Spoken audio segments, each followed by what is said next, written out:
Hello, everyone. Welcome back. Long time no see with no live show tonight or last night because it was just qualifying for men's Jav. But we had that final tonight, and it was quite interesting. I was on the way back from the stadium. I was talking with Preet Majithia, who also works with Sidious, and he was like, "How'd you like that Jav final?" And I was like, "It was weird." And I think weird was kind of a good way to describe it. And there was a lot of stuff that would have been very hard to predict because there was outside circumstances that weren't really known before the competition started that had seemingly major impacts on this one. So let's start off with touching a little bit on yesterday's qualifying round where there weren't really any surprising. Okay, there was like one big surprise in terms of people who did not qualify for the final, and that was Luiz Mauricio de Silva from Brazil, who threw 91 meters at the Brazilian Championships back in August. And he just couldn't find a good one.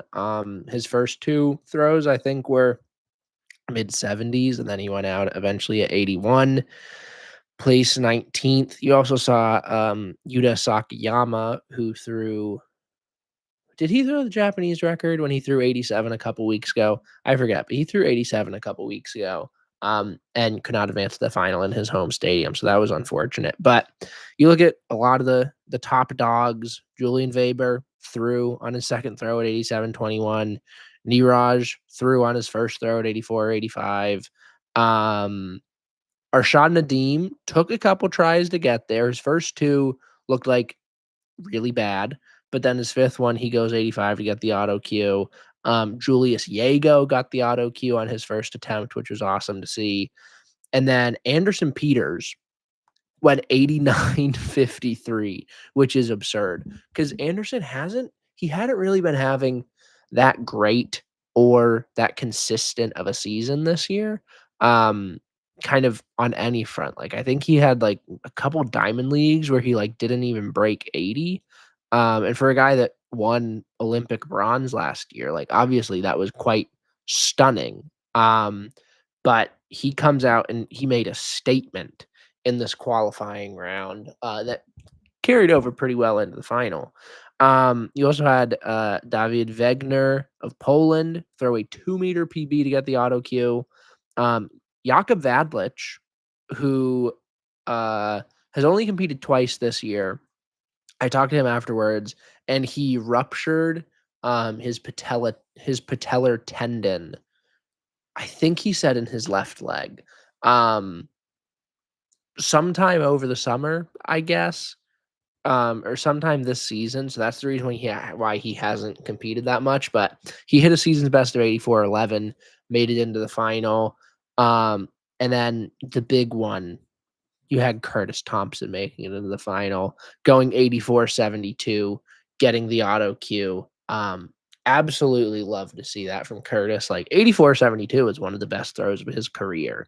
And to pull that out to not only make it into the final, but with the auto cue, not like squeaking in or anything. That was great to see from Curtis. Moving into tonight's final now. Um, there was a little bit of rain that started to come down kind of the last 2 rounds, I think it was, and I'm not super sure how much rain can affect Jav because just, like, thinking about it logically, they have spikes and they have grips on their implements. So I feel like it's out of the 4 throws, probably the most rain resistant, the most like all weather, if you want to call it that. So I don't really know how much of an impact that had on the last 2 rounds of this one, 2 and change. Um, but yeah, let's just dive right into this one because it was weird. The top of the order was, I mean, flawless because you had in order, it was Julian Anderson, Arshad, Neeraj, and just those 4 guys, 5 if you go extend one more down to Julius Diego. They all opened up under 85. Nobody really had anything that impressive in the first round. And then the guy who gets it going is Curtis Thompson, who went 86-67 on his first throw, moving into the lead, which seeing there, I saw some people on Twitter kind of freaking out about this, but seeing in a global javelin final an American man leading, that's pretty sick. Um, and it's just so good to see that from Curtis because this is only the second global final he's been to, and I believe in Eugene he finished like 11th. And so for him to come out and have I think this is the 4th best throw of his career, to pull something like that out at this global final on this stage, especially in round 1, to really just kind of give some confidence to build off of, that was really, really huge for Curtis, and I love to see that.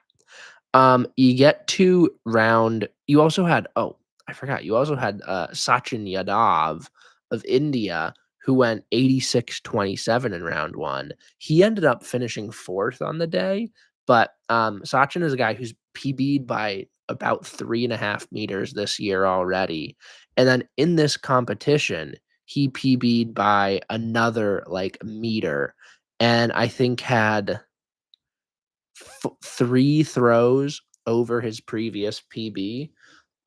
So really excellent day for him, kind of leading the way for India for a change, which is weird, but we'll get to that in a little bit. But yeah, this is also his first major championship, and clearly he's a pretty good championship performer. So I'm excited to see how Sachin kind of continues to build off this. We get into round 2, and that's where we start seeing some bigger throws. Kishore Walcott goes 87-83, Anderson Peters 87-38, Julian Weber 86-11, and Julius Diego goes 85-54. So in round 2, things kind of start to pick up pretty dramatically. Especially the one you were looking for is Julian Weber. The world leader. He's thrown over 91 twice this year. He threw like 89-7 at a different meet. So he's been the best in the world since May. He's also never won a global medal. So this was like a golden opportunity for him to come away with at least some hardware, probably the win.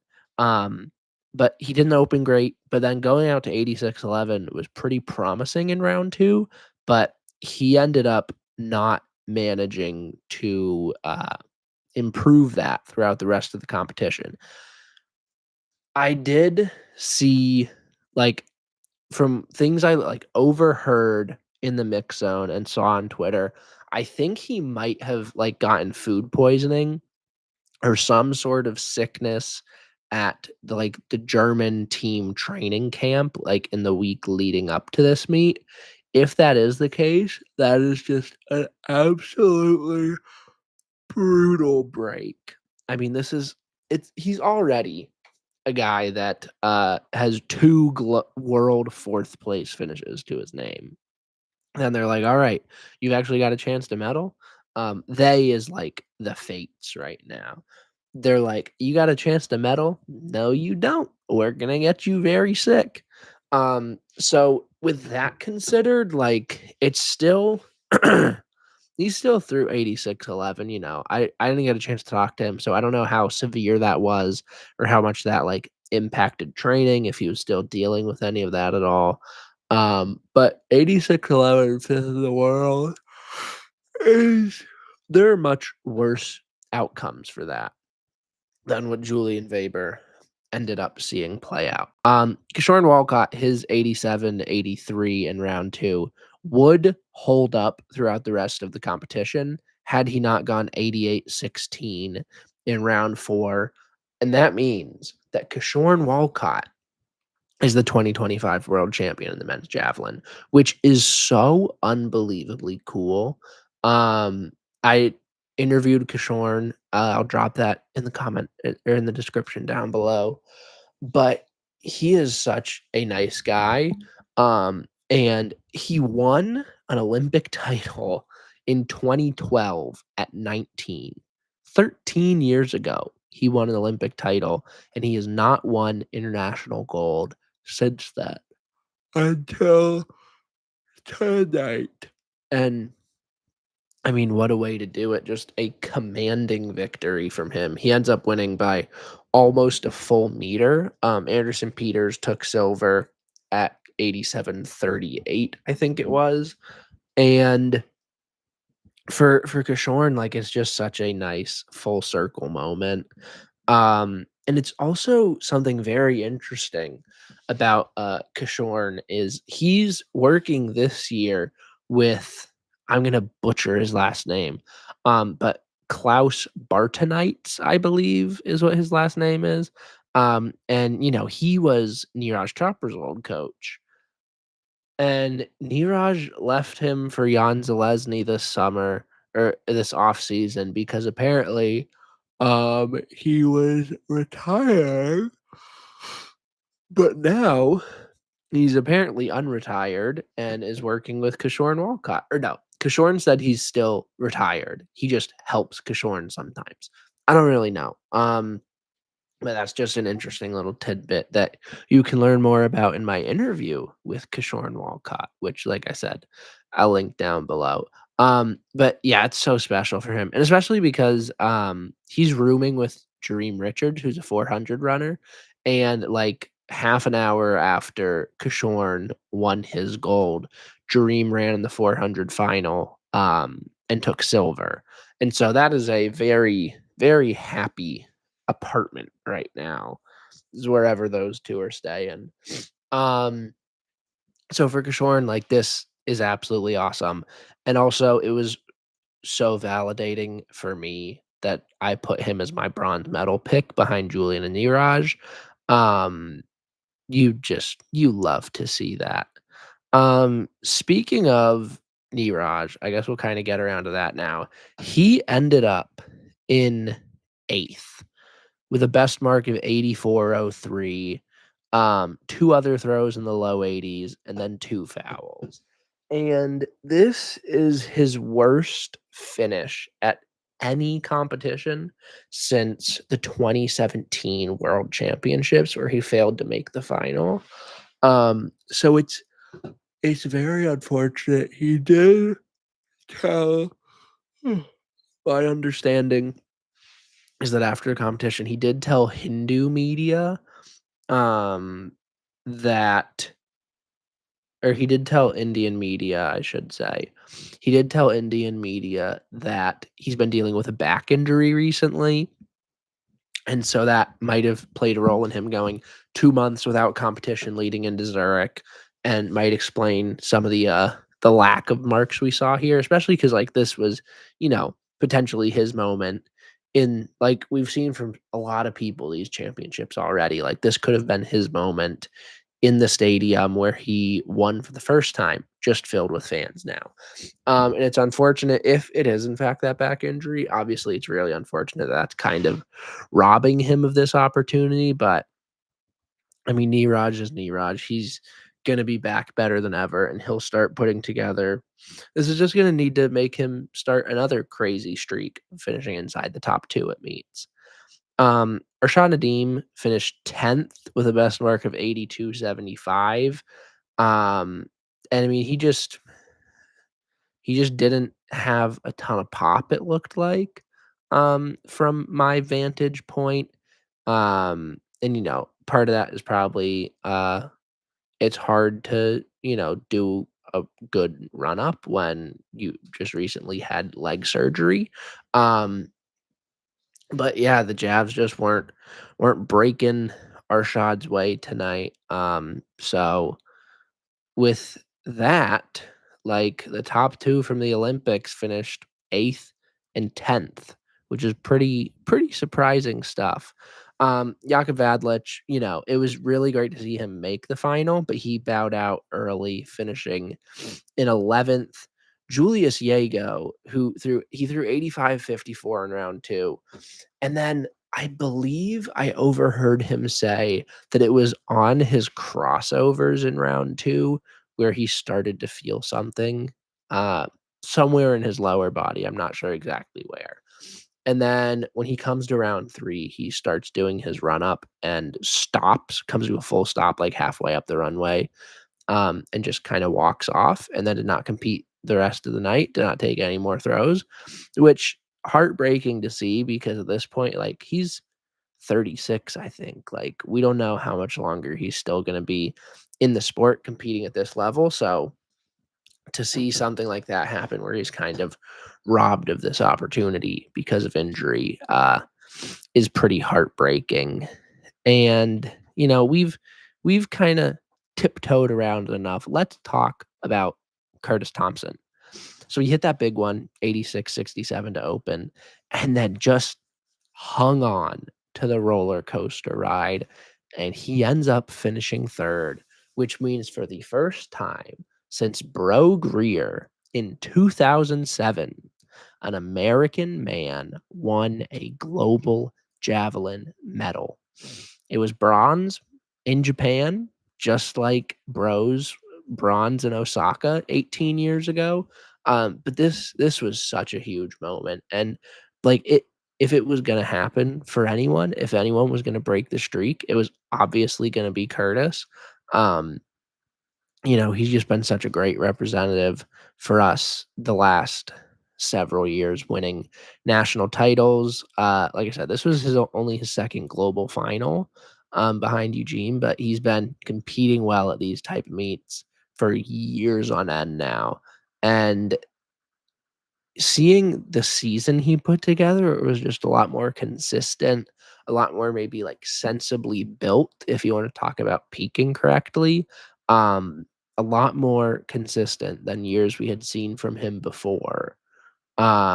With 2 throws over 87, he also had an 86 ancillary mark in there, throw a shade under 84 at USA's, well over 84 in the qualifying round. And so for Curtis, like, it's a level of consistency that he hasn't had before. And when you're raising your baseline, like, the bigger marks are gonna come, and for Curtis, like, this one, it was a meter off his PB. It's not like the mark was anything crazy, but he had a good day when other people did not have good days, and sometimes that is just the name of the game.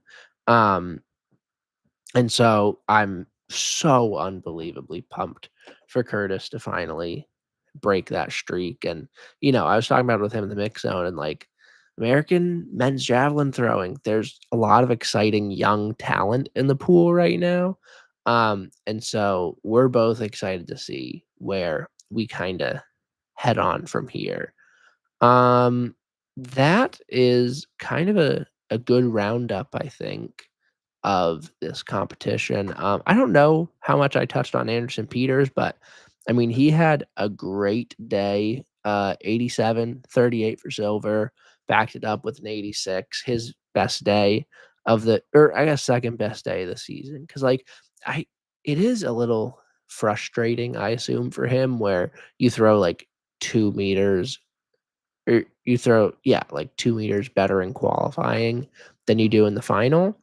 But also, I don't know how much he's complaining about another global medal, even if it's just silver this time, not like his 2 world golds he already has.